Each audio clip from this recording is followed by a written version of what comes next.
One pot recipe soya pulao ఎలా చేయాలో చూసేద్దాం.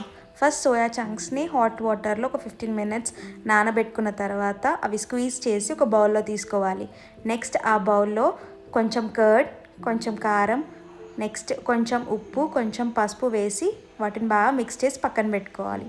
నెక్స్ట్ స్టవ్ మీద కుక్కర్ పెట్టుకొని అందులో కొంచెం నెయ్యి, కొంచెం నూనె యాడ్ చేసుకున్న తర్వాత చూపిస్తున్న మసాలా దినుసులు యాడ్ చేసుకొని నెక్స్ట్ కట్ చేసి పెట్టుకున్న ఆనియన్, టొమాటో, మిర్చి ఇవన్నీ వేసి బాగా మగ్గించాలి.